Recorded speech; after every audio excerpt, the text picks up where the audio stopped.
يا أيها الذين آمنوا اتقوا الله আল্লাহ রাব্বুল আলামিন বলেন, হে ঈমানদারেরা, তোমরা আল্লাহ তাআলাকে ভয় করো। হাক্কা তুকাতিহি, ভয় করার মতো ভয় করো। ওয়ালা তামুতুন্না ইল্লা ওয়া আনতুম মুসলিমুন, আর মুসলমান না হয়ে মৃত্যুবরণ করিও না। আল্লাহ রাব্বুল আলামিন বললেন, মুসলমান না হয়ে মৃত্যুবরণ করো না। এর আগে আল্লাহ তাআলা বললেন, তোমরা আল্লাহ তাআলাকে ভয় করার মতো ভয় করো। এর আগে বললেন, হে ঈমানদারেরা, তোমরা মুত্তাকি হও, আল্লাহকে ভয় করো। তার মানে কথাগুলোর আলোকে এই বিষয়টা আমাদের বুঝে আসে, আল্লাহ তাআলা মুসলমান হওয়ার পরে মৃত্যুবরণ করতে বলেছেন। আর মুসলমান কে হতে পারে? বলে, যেই মুমিন আল্লাহকে যথাযথভাবে ভয় করে, যেই মুমিন প্রকৃতপক্ষে মুত্তাকি হয়, সেই মুসলমান হতে পারে। আর একটা মুমিন প্রকৃতপক্ষে মুত্তাকি না হলে আসলে সে প্রকৃত মুসলমান হতে পারে না। আল্লাহ সুবহানাহু ওয়া তাআলা এই জন্য তাকওয়া অর্জনের নির্দেশ দিয়েছেন। নবীজি সাল্লাল্লাহু আলাইহি ওয়াসাল্লাম উম্মতকে, সাহাবায়ে কেরামকে তাকওয়া অর্জনের নির্দেশ দিয়েছেন। আমার আপনার নবীর এমন কোন খুতবা নাই যেই খুতবায় নবীজি তাকওয়ার কথা বলেন নাই। বারবার তিনি তাকওয়ার কথা বলতেন। আল্লাহ তাআলা কোরআনুল কারীমের মধ্যে তাকওয়ার নির্দেশ দিয়েছেন। কখনো কখনো ঈমানদারদেরকে উদ্দেশ্য করে আল্লাহ তাআলা তাকওয়া অর্জনের আদেশ দেন, আবার কখনো কখনো সমগ্র মানব জাতিকে উদ্দেশ্য করে আল্লাহ তাআলা তাকওয়া অর্জনের আদেশ দেন। যেমন কোরআনুল কারীমের প্রসিদ্ধ সূরা সূরাতুন নিসা, এই সূরার শুরুতে আল্লাহ তাআলা বলেন, ইয়া আইয়ুহান নাসুত্তাকু রাব্বাকুমুল্লাযী খালাকাকুম মিন নাফসিন ওয়াহিদাহ ওয়া খালাকা মিনহা যাওজাহা وبث منهما رجالا كثيرا ونساء। আল্লাহ রাব্বুল আলামিন বলেন, ইয়া আইয়ুহান নাস, হে মানব সম্প্রদায়, ইত্তাকু রাব্বাকুম, হে মানব সম্প্রদায়, তোমরা তোমাদের রবকে ভয় করো। এ পৃথিবীতে যত মানুষ আছে, হোক সে মুসলিম, হোক সে অমুসলিম, হোক সে আস্তিক কিংবা নাস্তিক, বলেন তো সকল মানুষের রব যিনি, তিনি কে? সকলের রব আল্লাহ। সে মুসলিম হোক কিংবা অমুসলিম হোক, সমগ্র মানব জাতিকে উদ্দেশ্য করে যখন আল্লাহ তাআলা তাকওয়ার নির্দেশ দেন, এখানে তাকওয়ার দ্বারা উদ্দেশ্য হলো ঈমান। এর মানে আল্লাহ তাআলা বলেন, হে মানব সম্প্রদায়, তোমরা তোমাদের রবের উপরে ঈমান আনো। বলে, কোন রব? বলে, খলাকাকুম মিন নাফসিন ওয়াহিদা, যেই রব তোমাদের সকলকে একটি প্রাণ থেকে সৃষ্টি করেছে। হে মানব সম্প্রদায়, তোমরা সকলে তোমাদের ওই রবের উপরে ঈমান আনো। কারণ তাফসীরের মধ্যে আসছে, একজন ব্যক্তি যখন বেঈমান থেকে ঈমানদার হয়, সেও মুত্তাকি, তবে সে মুত্তাকির সর্বোচ্চ স্তরে নয়, একেবারে সর্বনিম্ন স্তরে সে অবস্থান করে। আবার আল্লাহ তাআলা ঈমানদারদেরকে উদ্দেশ্য করে তাকওয়া অর্জনের নির্দেশ দিলেন। এই জায়গায় উদ্দেশ্যটা কি? এর আগে যদি আমরা একটু বুজুর্গানে দ্বীনের কিছু কথা আপনাদেরকে একটু শোনাই, তাহলে বুঝতে সহজ হবে। আমার এমন মেধা নাই, যোগ্যতা নাই, ইলম নাই, নিজের থেকে বলার মতো কোনো কিছু নাই। বড়দের থেকে শুনি, আহলে হক উলামায়ে কেরামদের থেকে শুনি, তাদের পড়া লেখি, তাদের লেখা পড়ি, ওইগুলাই কিছু নকল করে আপনাদেরকে শোনাই। প্রথমে তাকওয়ার বিষয়টা ইমানদারদেরকে উদ্দেশ্য করে কোন ধরনের তাকওয়ার কথা বলেছেন, উদ্দেশ্য কি আল্লাহর। প্রথমে আমাদেরকে তাকওয়ার শাব্দিক অর্থ বুঝতে হবে, যদি বুঝতে পারি বাকি বিষয়টা বোঝাও সহজ হবে। সাধারণত কোরআনুল কারীমের মধ্যে তাকওয়া অর্থটি বেশিরভাগ সময় দুইটি অর্থে ব্যবহৃত হয়। তাকওয়া শব্দটি বেশিরভাগ সময় দুইটি অর্থে ব্যবহৃত হয়। এক নাম্বার, তাকওয়া শব্দের অর্থ হলো ভয় করা। তাকওয়া শব্দের অর্থ কি জোরে বলেন, কথা কি বুঝেন? ঘুম আসতেছে না তো? শহরের মানুষ এত তাড়াতাড়ি ঘুম আসে হুজুর? আপনি যতই ওয়াজ করেন, আমরা 1-1:30টার আগে ঘুমাই না। তাহলে তাকওয়ার এক অর্থ ভয় করা। দেখুন, এই ভয় কিন্তু মানুষ বিভিন্ন পদ্ধতিতে বা বিভিন্ন কারণে করে। মনে করেন একটি সমাজের মানুষ একে অপরকে ভয় করার পেছনে কিছু কারণ থাকে। যেমন মানুষ সমাজের সবচাইতে খারাপ মানুষটাকে ভয় করে। আপনার আমার সমাজের সবচাইতে খারাপ মানুষটাকে আমরা কিন্তু ভয় করি। বলে সন্ত্রাসী, চাঁদাবাজ, ক্যারেক্টার খারাপ, এই ধরনের মানুষকেও মানুষ ভয় করে কি করে না? আরে সমাজের সবচাইতে বড় জালেম, ওকেও মানুষ ভয় করে। সামনাসামনি দেখা হইলে মুস্কি হাসি দিয়া সালাম দেয়, যেই পার হয়ে যায় আর আল্লাহর কাছে বলে আল্লাহ এটা মরে না কেন, মরলে ভালো হইতো। তার মানে সমাজের সবচেয়ে খারাপ মানুষকে মানুষ ভয় করে। আবার সমাজের সবচাইতে ভালো মানুষটাকেও মানুষ ভয় করে। যেই ব্যক্তি মুত্তাকি, পরহেজগার, হাজী সাহেব, নেককার মানুষ, তাকেও কিন্তু মানুষ ভয় করে। বলে অনেক সময় এমন হয়, সমাজের সবচাইতে ভালো মানুষটা আসতেছে রাস্তা দিয়া, দেখা যায় দুইজন যুবক সিগারেট খাইতেছে। যখনই দেখলো আসতেছে, আস্তে করে ফেলায় দেয়। আর একজন বলে কেন ফেলে দিলা? 20 টাকা দিয়ে কিনলাম, 2 টানও দিতে পারলাম না, ফেলাই দিলা কেন? ওই যে দেখো হাজী সাহেব আসতেছে। কেন? উনি তো নরম মানুষ, তোমারে মারবে নাকি? বলে না, উনি খুব ভালো মানুষ, তো ওনার সামনে অন্যায় করা যাবে না, ভয় লাগে। তাহলে সমাজের সবচাইতে খারাপ মানুষটাকে মানুষ ভয় করে। আবার সমাজের সবচাইতে খারাপ ভালো মানুষটাকেও মানুষ ভয় করে। খারাপ মানুষকে ভয় করে, বলে এই ভয়ের সাথে থাকে ঘৃণা। আর ভালো মানুষকে যে ভয় করে, এই ভয়ের সাথে থাকে আজমত, মোহাব্বত আর ভালোবাসা। এখানে রেসপেক্ট থাকে, সম্মান থাকে। তাহলে তাকওয়া শব্দের এক অর্থ ভয় করা। বলে বান্দা আল্লাহ তাআলাকে ভয় করবে, এই ভয়ের মধ্যে খেয়াল থাকবে আল্লাহ তাআলার আজমতের। আল্লাহ তাআলাকে ভালোবেসে বান্দা আল্লাহকে ভয় করবে। তাকওয়া শব্দের আর এক অর্থ হলো বিরত থাকা। বলে কিসের থেকে বিরত থাকা?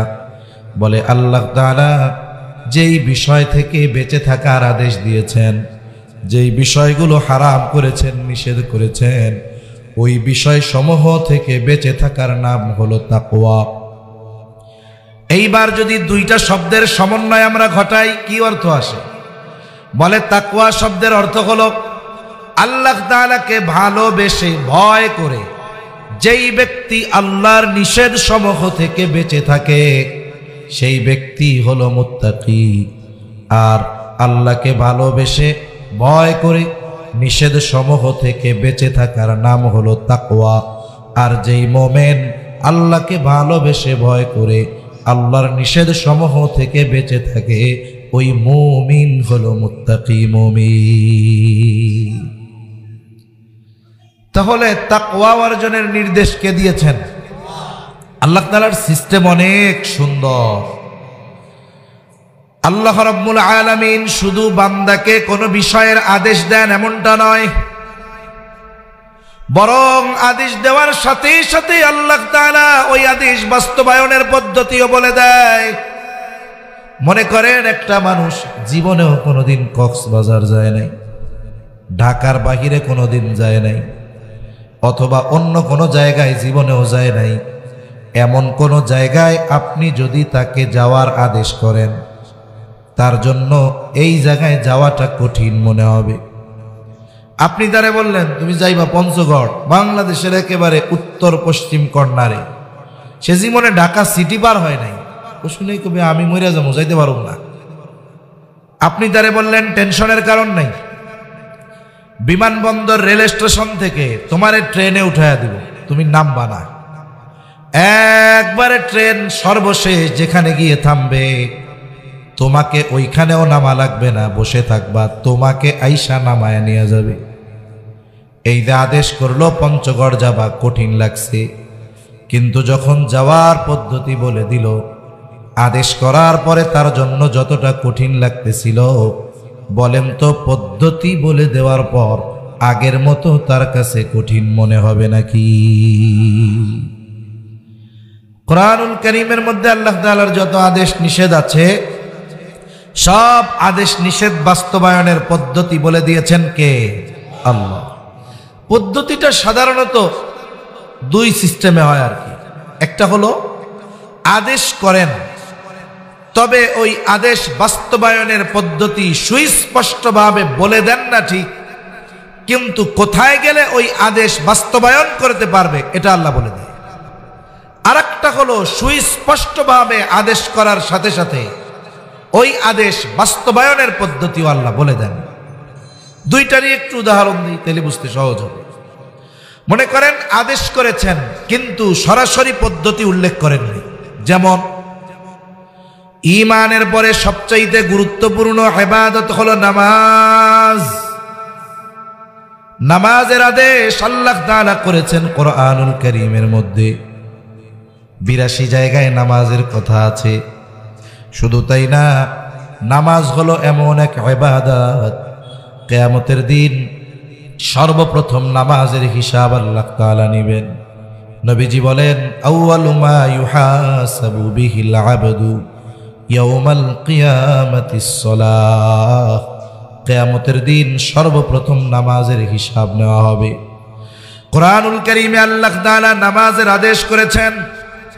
এখন যদি সারা দুনিয়ার উলামায়ে কেরামকে বলা হয় শুধুমাত্র কোরআন থেকে, নবীর হাদিস ধরা যাবে না, নবীর সুন্নাহ ধরা যাবে না, সিরাত ধরা যাবে না, শুধুমাত্র কোরআনুল কারীম থেকে ফজরের নামাজের 2 রাকাত যেই সুন্নাত, যেই পদ্ধতিতে আমরা পড়ি, হুবহু ওই পদ্ধতিগুলো কোরআনুল কারীম থেকে বের করে দিতে হবে।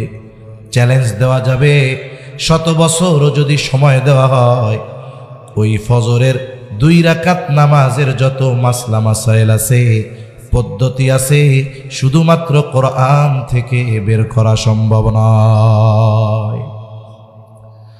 তাহলে নামাজের আদেশ করেছেন আল্লাহ, কিন্তু পদ্ধতি আমাদের শিখিয়েছেন মুহাম্মাদুর রাসূলুল্লাহ সাল্লাল্লাহু আলাইহি ওয়াসাল্লাম। এখন নবীর কাছ থেকে শিখতে হবে, এটাও আল্লাহ বলেছেন। আল্লাহ তাআলা তার আদেশের আনুগত্য করতে বলেছেন, নবীজির আনুগত্য করতে বলেছেন, তার আনুগত্য করতে বলেছেন। সাথে সাথে এটাও আল্লাহ তাআলা বলেছেন, ও আমার গোলামেরা, তোমরা আমার আনুগত্য কেমনে করবা?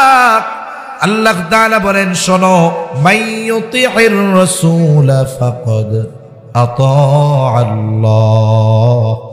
আল্লাহ তাআলা বলে দিলেন, যে রাসূলের আনুগত্য করলো সে কেমন যেন আমারই আনুগত্য করলো। তার মানে আল্লাহ তাআলার অনেক আদেশ আছে কোরআনে, বাস্তবায়নের পদ্ধতি যদি শিখতে হয় তাহলে যেতে হবে মুহাম্মাদুর রাসূলুল্লাহ সাল্লাল্লাহু আলাইহি ওয়াসাল্লামের জীবনে। এজন্য নবী বলেন, সাল্লু কামা রাআইতুমুনি উসাল্লি। নামাজ পড়ার আদেশ করেছেন আল্লাহ, নামাজের পদ্ধতি শিখিয়েছেন মুহাম্মাদুর রাসূলুল্লাহ। এজন্য নবী বলেন, সল্লু, নামাজ পড়ো কেমনে? কামা রাআইতুমুনি উসাল্লি, যেভাবে আমাকে তোমরা নামাজ পড়তে দেখো। তাহলে আদেশ আল্লাহ করেছেন ঠিক, কিন্তু এই আদেশ বাস্তবায়নের পদ্ধতি আল্লাহ কোরআনে বলেন নাই। শিখতে হবে কার থেকে? মুহাম্মাদুর রাসূলুল্লাহ সাল্লাল্লাহু আলাইহি ওয়াসাল্লাম থেকে। এর নির্দেশনা আল্লাহ দিয়ে দিয়েছেন। কিন্তু তাকওয়ার আদেশ করার সাথে সাথে আল্লাহ তাআলা কোরআনুল কারীমের বিভিন্ন জায়গায় তাকওয়া অর্জনের পদ্ধতিও আল্লাহ শিখিয়ে দিয়েছেন। সুবহানাল্লাহ বলেন। একটা দুইটা পদ্ধতি আমরা জানবো ইনশাআল্লাহ।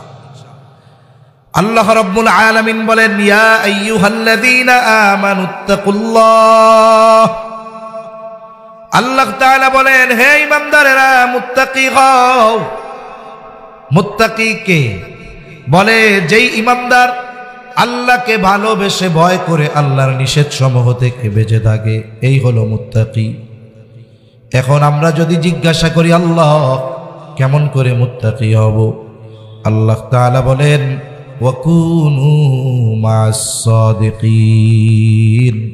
আল্লাহ তাআলা বলেন সত্যবাদীদের সঙ্গী হয়ে যাও। আল্লাহ তাআলা সত্যবাদীদের সঙ্গী হইতে বলছেন। আল্লাহ তাআলা আবেদিন বলেন নাই, যাকিরিন বলেন নাই। আল্লাহ বলেন নাই যারা আবেদ ইবাদত করে অনেক তাদের সঙ্গী হও, যারা জিকির করে অনেক তাদের সঙ্গী হও। কেন? বলে এই সাদেক এটা এমন একটা গুণ, সত্যবাদিতা এমন একটা গুণ, বলে যে এই গুণে পরিপূর্ণ গুণান্বিত হতে পারবে তার মধ্যে বাকি সমস্ত গুণ অন্তর্ভুক্ত থাকবে। সুবহানাল্লাহ বলে। তার মানে যিনি সাদিকিনদের অন্তর্ভুক্ত, বলে তিনি যাকিরিন, যাকিরিনদের অন্তর্ভুক্ত। যিনি সাদিকিনদের অন্তর্ভুক্ত, বলে তিনি তো আবেদিনদের অন্তর্ভুক্ত। এই সব পার হইয়াই তো উনি সাদিকিনদের অন্তর্ভুক্ত হতে পেরেছেন। ঠিক কিনা বলেন? এটা গল্প শোনায় আপনার।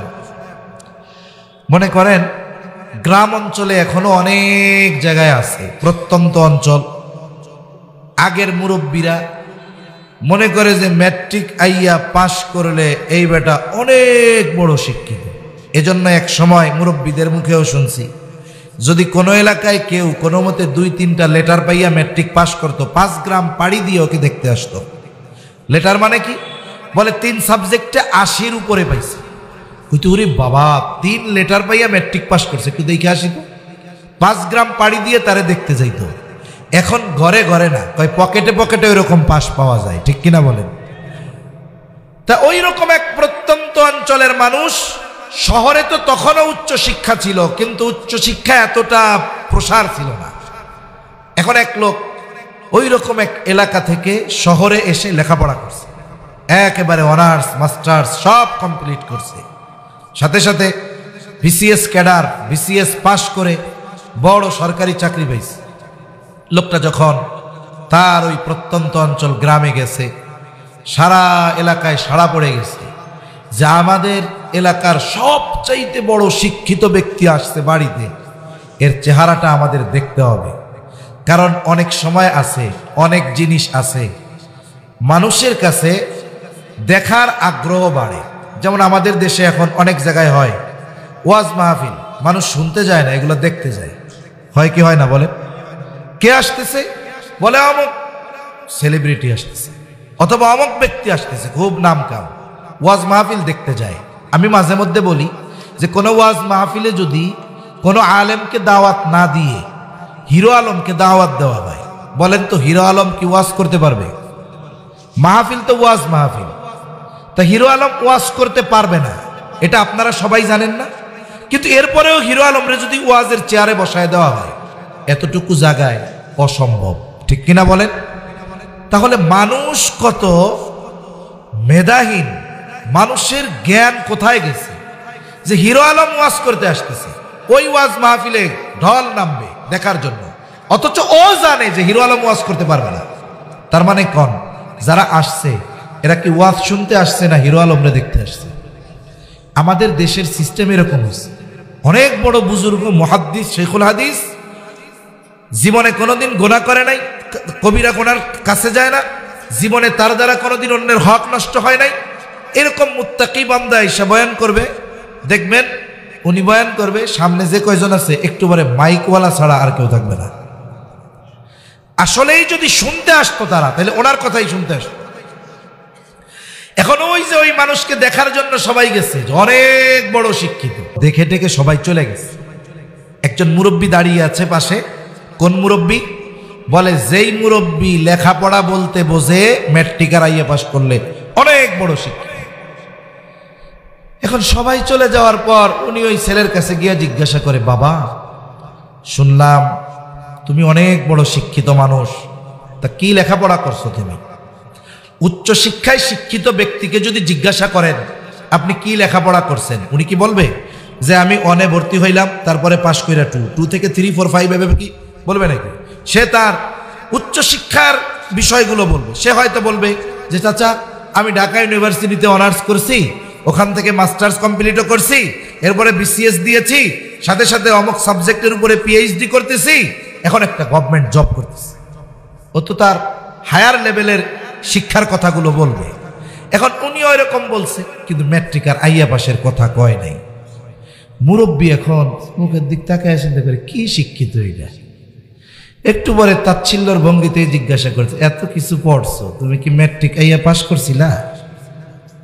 এখন আমারে কন্ত উনি যদি ম্যাট্রিক আইয়া পাসই না করতো, উনি কি অনার্সে ভর্তি হইতে পারত? অনার্স যদি কমপ্লিট না করতে পারতো, উনি কি মাস্টার্সে ভর্তি হইতে পারত? তার মানে একটা ব্যক্তির সর্বোচ্চ গুণ বা যোগ্যতা বলার দ্বারা এর নিচে যেগুলো আছে এগুলো এর মধ্যে অন্তর্ভুক্ত হয়ে যায়। যেমন মনে করেন একজন মানুষ, সে শুধুমাত্র চিনে মৌলানা সাহেব, কিন্তু মুফতি সাহেবরে চিনে না। এখন একজনে জিজ্ঞাসা করছে আপনার নাম কি? বলে আমার নাম মুফতি আব্দুর রহিম। এখন উনি তো মৌলানা বুঝে, এখন বলে আপনি মুফতি হইছেন বুঝলাম, আমাকে ইমাম সাহেব তো মৌলানা, আপনি কি মৌলানা হইছিলেন? এখন যেই আল্লাহর বান্দা মৌলানা হয় নাই, ও কি মুফতি হইতে পারবে? তার মানে একটা গুণ এমন অবস্থানের, ওইটা বলার দ্বারা বাকি যত ভালো গুণগুলো আছে এর মধ্যে অন্তর্ভুক্ত হয়ে যায়। যখন কোনো ব্যক্তি বাস্তবিক অর্থে সাদিকিনদের অন্তর্ভুক্ত হতে পারে, বাকি সব ভালো গুণ তার মধ্যে পাওয়া যায়। এই ধরনের মানুষের সংস্পর্শে থাকার দরকার। এখানে আল্লাহ তাআলা আমাদেরকে কয়েকটি বিষয়ের শিক্ষা দিয়েছেন। এক নম্বর বলে সোহবতের শিক্ষা দিয়েছেন, সঙ্গর শিক্ষা দিয়েছেন। প্রবাদ আছে না, সৎসঙ্গ স্বর্গবাস, অসৎসঙ্গ সর্বনাশ, সঙ্গ দোষে লোহাও ভাসে। এজন্য বাস্তবতাও এরকম, বলে সঙ্গর একটা প্রভাব আছে। একজন ব্যক্তি সিগারেট খায় না, কিন্তু যদি সিগারেট খোরের পাশে বসে দেখবেন ওর কাছেও বিড়ি খোরের মতো গন্ধ বলবে কি বলবে না? আবার যদি কোনো ব্যক্তি আতরের দোকানে গিয়ে বসে, কেনা লাগবে না, ওই জায়গায় কিছু সময় বসে থাকার কারণে তার গায়ে আতরের একটা প্রভাব পাওয়া যাবে। এই জন্য সঙ্গর কারণে মানুষের মধ্যে মানুষের গুণ প্রবেশ করে।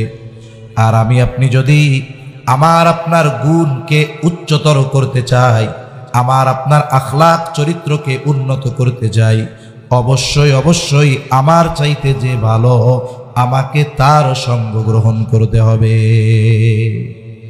মানুষের চারিত্রিক লেভেল কেমনে বাড়ে? আপনার মনে করেন চারিত্রিক লেভেল এই জায়গায়, আপনি যদি আপনার এই চারিত্রিক লেভেল আরো বাড়াইতে চান, আরো উন্নত চরিত্রের অধিকারী হইতে চান, তাহলে আপনার চেয়ে যে এই জায়গায় চরিত্রের দিক দিয়ে ভালো, তার সাথে মিশতে হবে। তাহলে কি হবে? আপনার চরিত্র আরো উন্নত হবে। আপনি যদি মিশেন আপনার চরিত্র এই জায়গায়, আপনি যদি আপনার চেয়ে খারাপ একটার সাথে মিশেন, আস্তে আস্তে আপনার চরিত্র কি হবে? ডাউন হবে, নিচে নামবে, খারাপ হবে। এজন্য দেখেন লোহার মধ্যে আর চম্বুকের মধ্যে, লোহার মধ্যে চম্বুকের মধ্যে যেই আকর্ষণ শক্তি বলে লোহার মধ্যে এটা নাই, কিন্তু লোহা চম্বুকের চাইতে অনেক শক্তিশালী মজবুত একটা ধাতু। এখন যদি লোহা তার শক্তি প্রদর্শন করে এই কথা বলে, এই চম্বুক তোর মধ্যে যেই গুণ আছে আমারে দে, নাহলে তোর পিড়াইয়া একবারে টুকরা টুকরা করে ফেলবো। লোহা যদি চম্বুকরে পিড়াইয়া টুকরা টুকরাও করে ফেলে, চম্বুকের গুণ লোহার মধ্যে আসবে? আসবে না। এখানে নমনীয়তার শিক্ষা দেওয়া হয়েছে। দেখুন, আমার আপনার প্রভাব প্রতিপত্তি যতই থাক না কেন, আমার আপনার ক্ষমতা, দৈহিক শক্তি, অর্থনৈতিক প্রভাব প্রতিপত্তি যতই থাক না কেন, এই সম্পদ দিয়ে মুত্তাকি হওয়া যাবে না। আমাকে যদি মুত্তাকি হতে হয়, যার মধ্যে এই গুণ আছে, সে যদি আমার চাইতে অর্থের দিক দিয়ে দুর্বল হয়, ক্ষমতার দিক দিয়েও যদি দুর্বল হয়, আমাকে তার সঙ্গ গ্রহণ করা লাগবে। এখন যদি লোহা ওই প্রভাব না খাটায়া আস্তে করে চুম্বকের সাথে লাইগা যায়, বলে 1 মাস 2 মাস যদি ওই লোহা চুম্বকের সাথে লেগে থাকে, 2 মাস পর লোহার থেকে চুম্বক থেকে লোহাটাকে আলাদা করবেন। এইবার ওই লোহা যদি অন্য লোহার দিকে ধরা হয়, এবার সে আরেক লোহাকে আকর্ষণ করতে পারবে। বলে কেন? বলে চুম্বকের সাথে সঙ্গ দেওয়ার কারণে চুম্বকের গুণগুলো লোহার মধ্যেও ঢুকে গেছে। গ্রাম অঞ্চলে অনেক ডাক্তার আছে 5 পাস করে কি ডাক্তার হওয়া যায়? কথা বুঝেন নাই মনে হয়। যায় না। কিন্তু গ্রামে এরকম অনেক ডাক্তার আছে 5 পাস 8 ফেল। এখন ওই লোকের কাছে রুগীরও অভাব নেই। কেন? বলে ও গরিবের ছেলে ছিল, লেখাপড়া করতে পারে নাই। একজন অভিজ্ঞ ডাক্তার, তার ফার্মেসি আছে, ওইখানে সে রুগী দেখে। ওনার একজন তো কম্পাউন্ডার লাগে, হেল্পার লাগে। ওরে বলছে তুই আর কি কইরা খাবি, তুই এক কাজ কর, আমার সাথে থাকবি, আমি যা বলি তুই আমার কথা শুনবি আর কি। এখন ওই ডাক্তারের সাথে থাকছে 10, 12 বছর, 15 বছর। এই 15 বছর থাকতে থাকতে ওর এমন অভিজ্ঞতা হয়ে গেছে যে ওই রুগী দেখার সময় ও পাশে বসে থাকতো। এখন ওই ডাক্তার গেছে মইরা, ডাক্তার মারা যাওয়ার পরে এখন ওই ফার্মেসির দায়িত্ব ওর হাতে। রুগী আসে, ও ওষুধ লিখে দেয়, রুগী ভালো হয়ে যায়। আবার শহর থেকে MBBS কমপ্লিট করে এক ছেলে গেছে ডাক্তার এলাকায়, রুগী দেখে কিন্তু রোগ নির্ণয় করতে পারে না। এখন লাস্টে কি কয়, কি ডাক্তার শহরের তে লেখাপড়া করে আইছে, ওর চাইতে আমাকে অমুক ডাক্তার কত ভালো। বলে কি বলে না? এই যে দেখুন, একটা মানুষ 8 পাস করে নাই, কিন্তু তার সোহবতের কারণে তার এক্সপিরিয়েন্স, অভিজ্ঞতা কোথায় গেছে? বলে কাগজে কলমে সার্টিফিকেট অর্জন করা একজন ডাক্তার মানুষের কাছে মূল্যহীন, ওর চাইতে আমাকে ওই ডাক্তার আরো ভালো। এই যে আস্থা অর্জন সে করলো, বলে কাগজ কলমের সার্টিফিকেটের জোরে নয়, বলে সোহবতের জোরে, সংস্পর্শতার জোরে। ঠিক কিনা বলেন? এজন্য আমরা যদি ভালো মানুষের সঙ্গ গ্রহণ করি, আমার জীবনটা ভালো হবে। এমনি যুবক ভাই যারা আছেন, জীবনে চলতে ফিরতে স্কুল কলেজ ভার্সিটি কর্মক্ষেত্র সব জায়গায় বন্ধু হয়েই যায়। কিন্তু আপনি বন্ধু নির্ণয়ে এতটুকু দেখবেন যে আপনি যেখানেই যাবেন বন্ধু বানাবেন নামাজিকে। তাহলে কি হবে? ওই বন্ধু নামাজে যাওয়ার সময় আপনাকে ডাইকা নিয়ে যাবে। বন্ধু যদি ভালো বানান, ওই বন্ধু আপনাকে জান্নাতের পথে নিবে। আর যদি আপনার বন্ধুত্ব হয় এমন কারো সাথে যে পাপাচার অনাচারের সাথে লিপ্ত, তাহলে একটা সময় সেও আপনাকে জাহান্নামের পথের প্রতীক বানাবে। ঠিক কিনা বলে?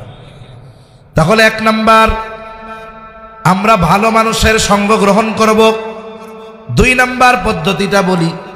আল্লাহ রাব্বুল আলামিন বলেন, ইয়া আইয়ুহাল্লাযীনা আমানুত্তাকুল্লাহ। আল্লাহ তাআলা বলেন, হে ঈমানদারেরা, তোমরা আল্লাহ তাআলাকে ভয় করো। আমরা জিজ্ঞাসা করলাম, আল্লাহ কেমন করে ভয় করব, কেমন করে মুত্তাকি হব? আল্লাহ তাআলা বলেন, ওয়াল তানজুর নাফসুম মা কদ্দামাত লিগাদ। আল্লাহ তাআলা বলেন, তুমি নিজের দিকে নজর দাও, আগামীর জন্য তুমি কি প্রেরণ করেছ। আগামী মানে ভবিষ্যৎ। আগামী মানে কি? জোরে বলেন। সজাগ আছেন? তাকবীর দেন। নারায়ে তাকবীর, নারায়ে তাকবীর। আমরা এই 2টা পদ্ধতি জানব, এরপরে বেশি লম্বা করব না ইনশাআল্লাহ। আগামী মানে কি? জোরে বলেন। প্রত্যেকটা আগামী ভবিষ্যৎ। তার মানে আল্লাহ বললেন, নিজের দিকে নজর দাও, ভবিষ্যতের জন্য কি প্রেরণ করতেছে। এখন এই ভবিষ্যৎ একটা তো অনিশ্চিত, আর একটা হলো সুনিশ্চিত। বলে অনিশ্চিত ভবিষ্যৎ কোনটা? বলে দুনিয়ার হায়াতটাই অনিশ্চিত ভবিষ্যৎ। আমার আপনার মরণ কোন সময় আসবে, এই মরণ আসার সুনিশ্চিত সময় কারো জানা আছে? সময় সুনিশ্চিত আছে, তবে আমাদের কাছে সেটা সুনিশ্চিত নয়।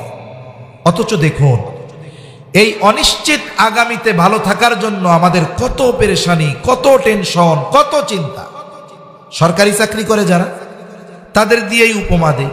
মনে করেন এক ছেলে 20 বছর বয়সে সরকারি চাকরিতে ঢুকছে। ও চাকরি করতে পারবে কত বছর পর্যন্ত? 60 বছর নাকি না 62 বছর? 60 বছরই ধরে।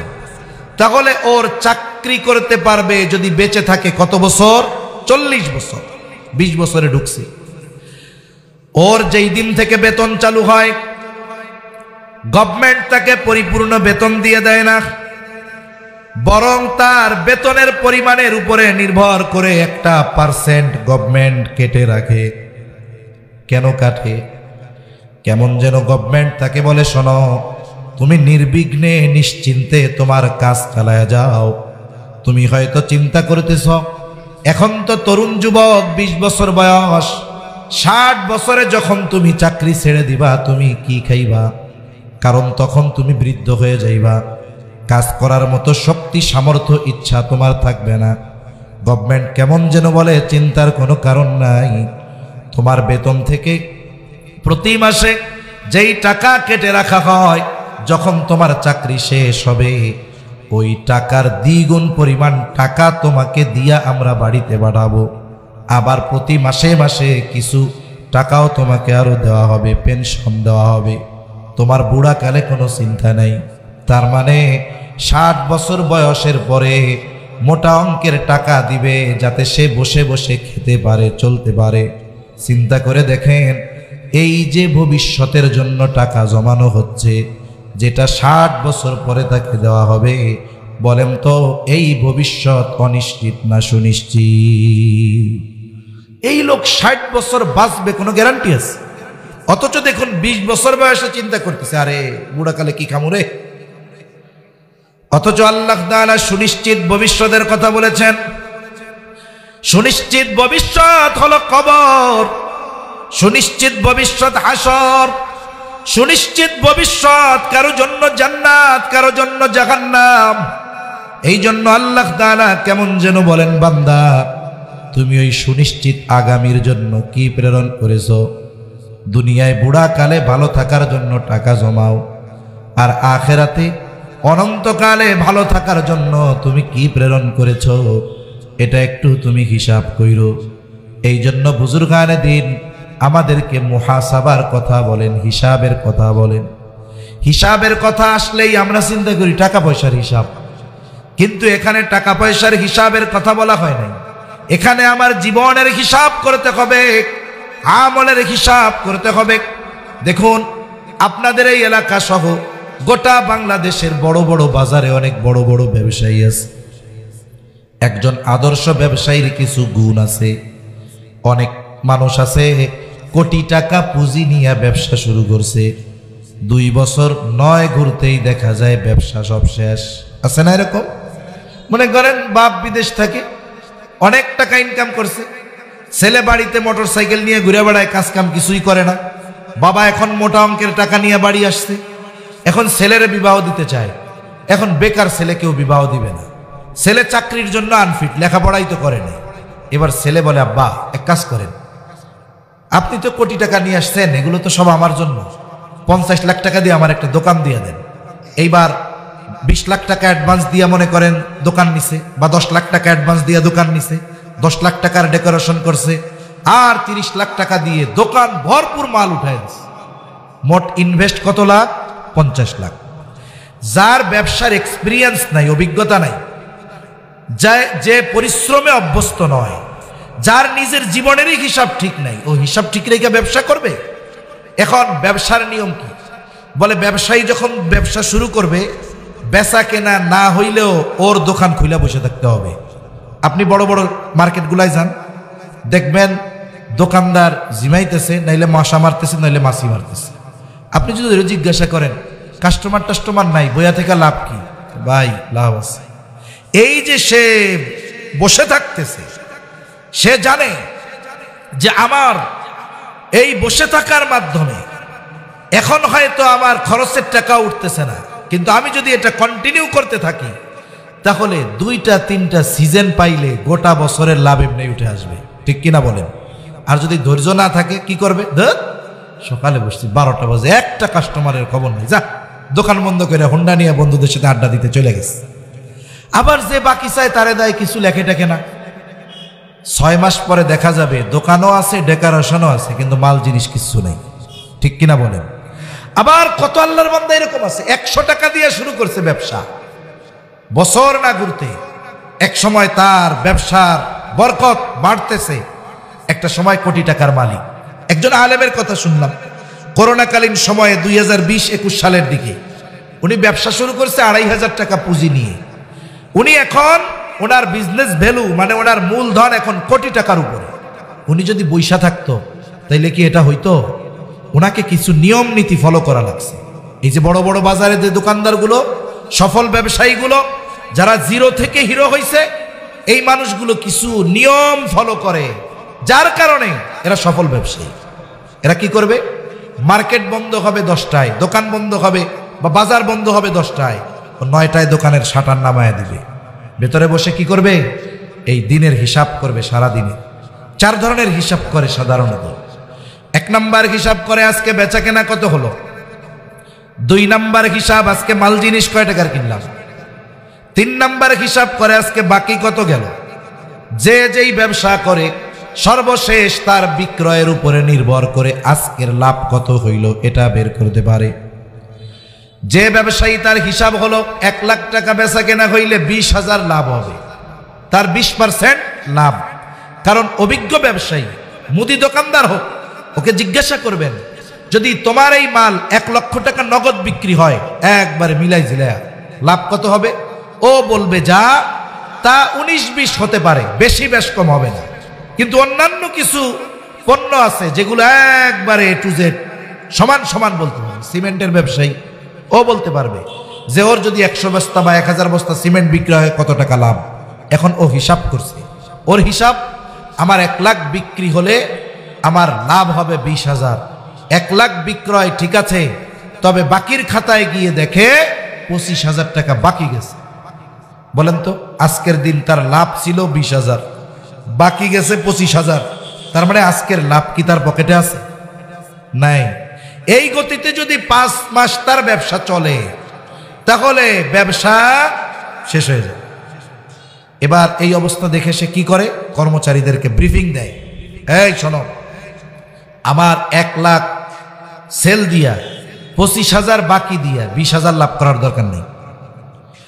আমি নগদ বিক্রয় করব 50,000, আমার অর্ধেক লাভ 10,000 লাভ হবে। আমার 1 লক্ষ সেল দেওয়ার দরকার নাই, যা বিক্রয় করব সব নগদ।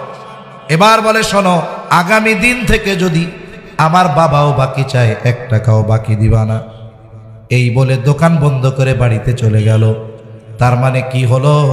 এই আধা ঘন্টার হিসাব তার আগামী দিন ব্যবসা পরিচালনার পদ্ধতি গ্রহণে তাকে সহায়তা করলো যে আগামীকাল আমার ব্যবসাটা কোন পদ্ধতিতে পরিচালিত হবে।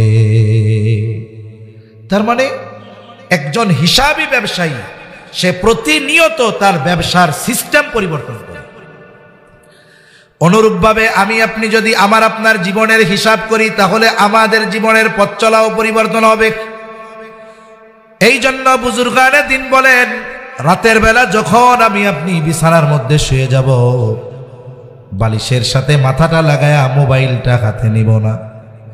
আধুনিক বিজ্ঞান বলে, চিকিৎসা বিজ্ঞান বলে, রাতের বেলায় যখন আপনি শোন, মাথার কাছে যদি মোবাইল থাকে, এই মোবাইলের রেডিয়েশন এটা আপনারও ক্ষতি হবে, বাচ্চারও ক্ষতি হবে।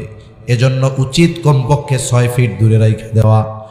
আপনি বালিশের সাথে মাথা লাগায় শুইলেন, মানুষের অভ্যাস হলো রাতে যখন একেবারে সে শুয়ে পড়বে, ওই সময় সে যেই চিন্তা করে তার প্রভাব গোটা রাত তার মধ্যে থাকে। এবার শুয়ে শুয়ে হিসাব করেন, আজকে আমার ভালো কাজ কতগুলা আর মন্দ কাজ কতগুলা। আমাকে যদি বলেন 5 মিনিটে আমি হিসাব বের করে দিতে পারবো। আপনি হিসাব করেন, দেখা গেল এক আল্লাহর বান্দা হিসাব শুরু করছে। হিসাব করার পরে দেখে আজকে তার গুনার পরিমাণ বেশি, ভালো কাজ কম। ওই যে রাতে শুয়া চিন্তা করতেছে, এর প্রভাব তার মধ্যে পড়ছে।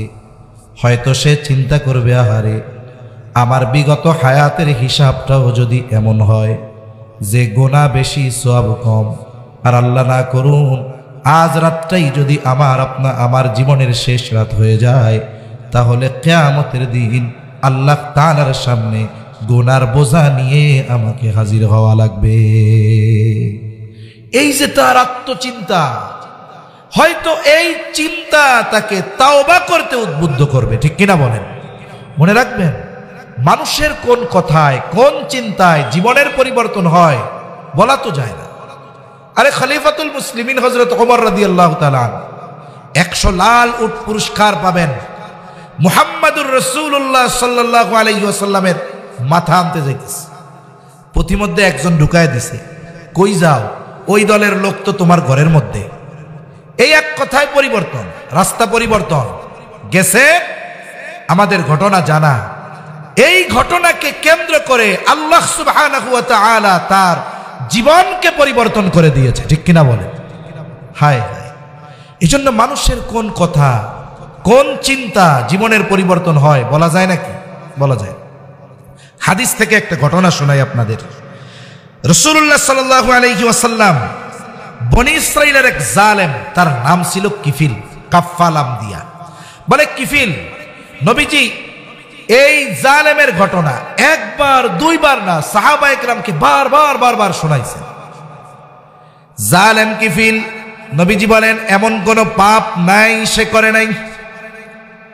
জালেম কিফিল, এমন কোন অন্যায় নাই জালেম কিফিল করে নাই। এইবার কিফিল তার পাপগুলোর মধ্যে একটা পাপ, বলে সে মানুষকে সুদের উপরে টাকা দিত। সুদখোর।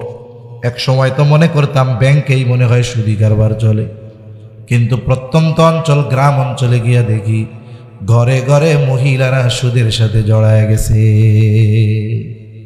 এনজিওরা যেটা চাইছিল মোটামুটি ওরা সফল হয়ে যাইতেছে। কিফিলের কাছে একজন বিধবা মহিলা আসছে, এসে বলে কিফিল, আমার কিছু টাকা প্রয়োজন, আমারে কিছু টাকা ধার দাও। মনে রাখবেন, যারা সুদখোর আল্লাহ রাব্বুল আলামিন তাদের হৃদয়কে কঠোর বানায় দেয়।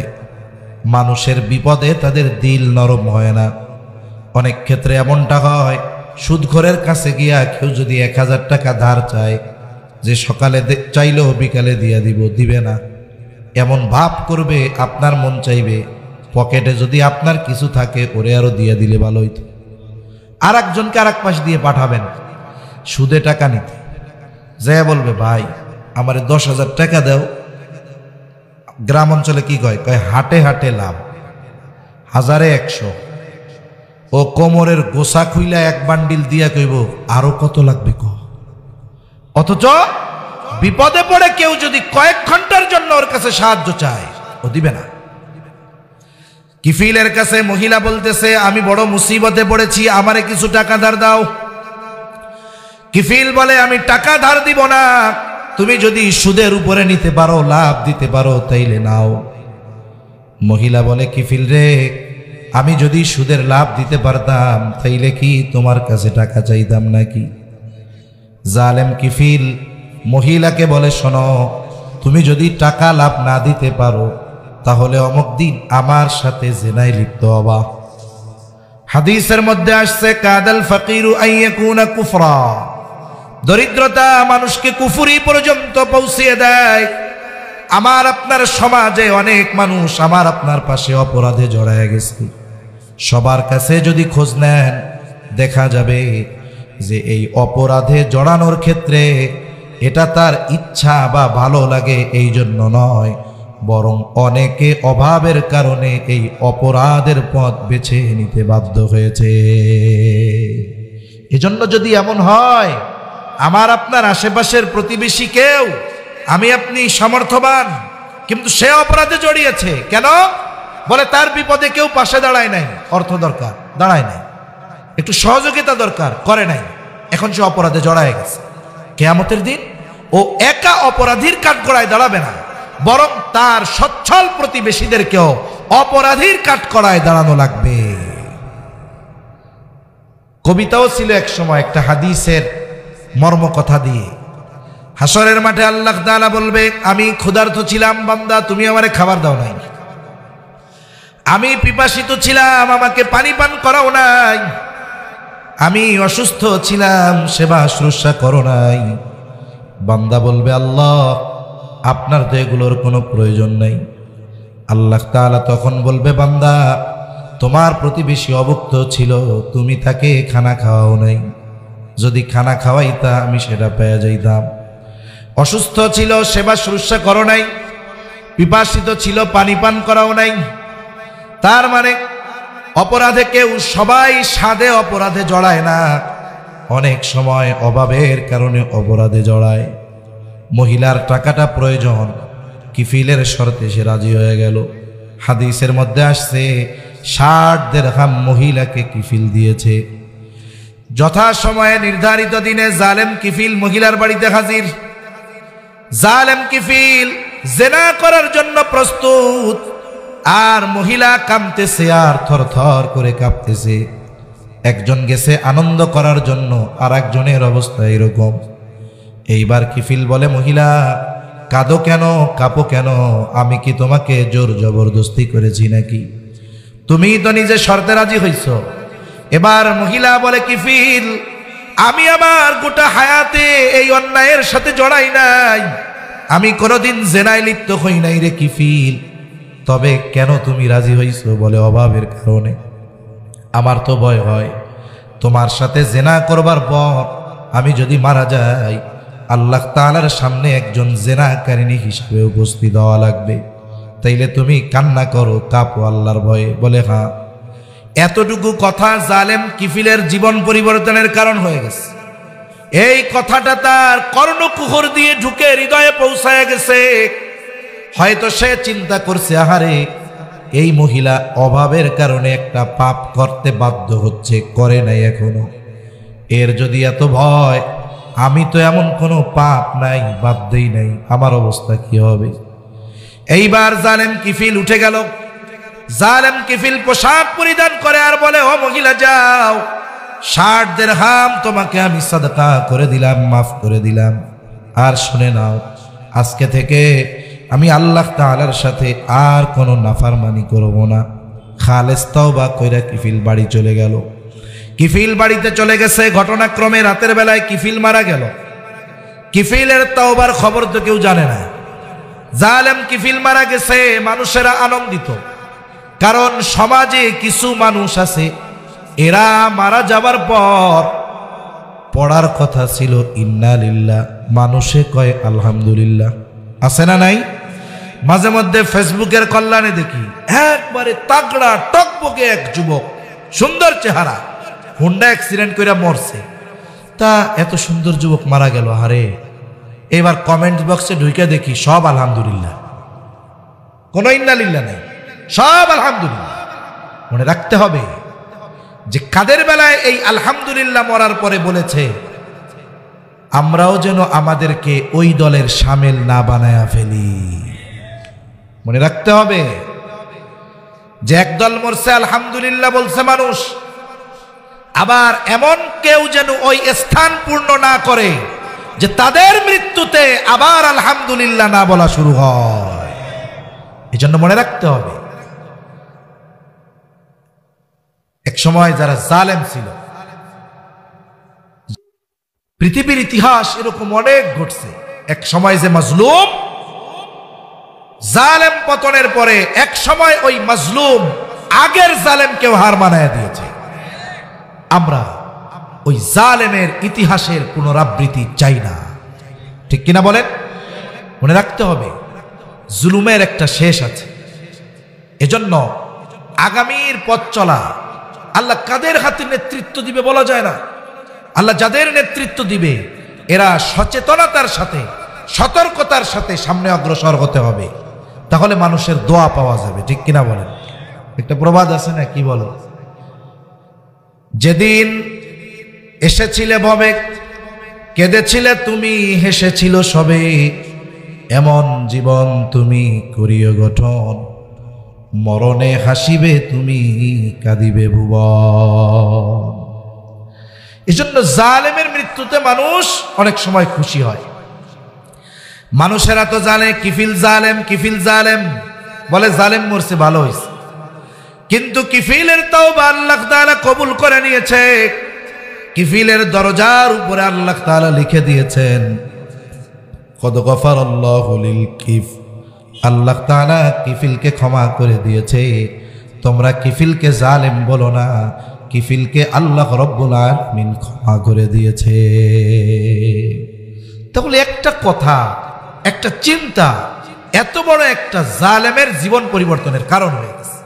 এখন ওই ব্যক্তি যদি চিন্তা করে, আরে আমার যদি বিগত হায়াতের অবস্থাও এরকম হয় যে পাপ বেশি সওয়াব কম, আমি যদি মারা যাই তাহলে তো আমার কাল কিয়ামতে আল্লাহর সামনে গুনার পাহাড় নিয়ে দাঁড়ানো লাগবে। এই ভয়, আশা করা যায় ও তাওবা করে। ওর তাওবার খবর কেউ না জানুক, জানবে কে? আরো জোরে কে? মনে করেন তাওবা করলো, আল্লাহ না করুক ওই রাত তার জীবনের শেষ রাত হইল। কারণ ঘুমকে বলা হয় মৃত্যুর মতো, আন্নাউমু কাল মাউত, ঘুম মৃত্যুর মতো। রাতে আমরা ঘুমাই, বলে ঘুমাইলাম, ঘুম ভাঙলে সকাল, না ভাঙলে পরকাল। এই ব্যক্তি যদি ওই রকম তাওবা করে আর যদি ওই রাতটাই তার জীবনের শেষ রাত হয়ে যায়, আশা করা যায় কিয়ামতের ময়দানে আমল নামায় গুনাহ শূন্য হয়ে সে আল্লাহর সামনে হাজির হবে। এজন্য আমরা যদি দৈনন্দিন হিসাব করি যে আজকে আমার অবস্থা কি, আমার আজকে সওয়াব বেশি না গুনাহ বেশি, এই হিসাব যদি আমি আপনি দৈনন্দিন করতে পারি, আশা করা যায় এক সময় আমার আপনার জীবনটা গুনাহ মুক্ত জীবন হিসেবে প্রতিষ্ঠিত হবে। আর আল্লাহর হুকুম মানলো, গুনাহ করলো না, এটাই তো মুত্তাকি, ঠিক কিনা বলেন? তাহলে দুইটা পদ্ধতি আমরা জানলাম, একটা হলো ভালো মানুষের সঙ্গ, আর একটা বলে নিজের কর্মের হিসাব দৈনন্দিন করা। এখন আমরা যদি মুত্তাকি হই, শুধু আখিরাতের লাভ না, দুনিয়ার লাভ আছে না নাই? দুনিয়ার লাভটাই শুনি। দুনিয়ার লাভ কি? আল্লাহ রাব্বুল আলামিন বলেন, ওয়া ইয়াত্তাকিল্লাহা ইয়াজআল লাহু মাখরাজা ওয়া ইয়ারযুকুহু মিন হাইথু লা ইয়াহতাসিব। মানুষ যদি দুইটা বিষয়ের নিশ্চয়তা পেয়ে যায়, এক নাম্বার বিপদ আপদ মুসিবত যদি আসে ওই বিপদ থেকে উত্তরণের পথ, দুই নাম্বার রিজিকের নিশ্চয়তা যদি পেয়ে যায়, জীবন উপকরণ, তার মানে দুনিয়ায় চলতে যতটুকু রিস্ক দরকার এর নিশ্চয়তা যদি কোনো ব্যক্তি পেয়ে যায়, বলেন তো তার আর কোনো টেনশন আছে নাকি? আল্লাহ তাআলা বলেন মুত্তাকি যে, তার জন্য আল্লাহর ঘোষণা, ইয়াজআল লাহু মাখরাজা, যখন সে কোনো বিপদ আপদ মুসিবতে পড়বে ওই বিপদ থেকে বের হওয়ার রাস্তা তার জন্য বাতায়া দিবেন কে? ওয়া ইয়ারযুকুহু মিন হাইথু লা ইয়াহতাসিব। আল্লাহ তাআলা বলেন ওই মুত্তাকির জন্য এমন জায়গা থেকে রিজিকের ব্যবস্থা করা হবে যে সেটা সে কল্পনাও করতে পারবে না। আখিরাতের তো অফুরন্ত সম্মান এই মুত্তাকির জন্য রয়েছে। এখন বলেন, আমরা যদি মুত্তাকি হই তাহলে আমাদের লাভ আছে না নাই? আল্লাহ তাআলাও রেড অ্যালার্ট দিয়ে দিয়েছেন, খবরদার মুসলমান না হয়ে মৃত্যুবরণ করো না। আর আমরা আল্লাহকে ভয় করব না, আর আল্লাহর নিষেধ সমূহ থেকে বাঁচব না, আর মুত্তাকি হওয়া যাবে, এটা কখনোই সম্ভব নয়। এজন্য দুইটা কাজ আমরা করব।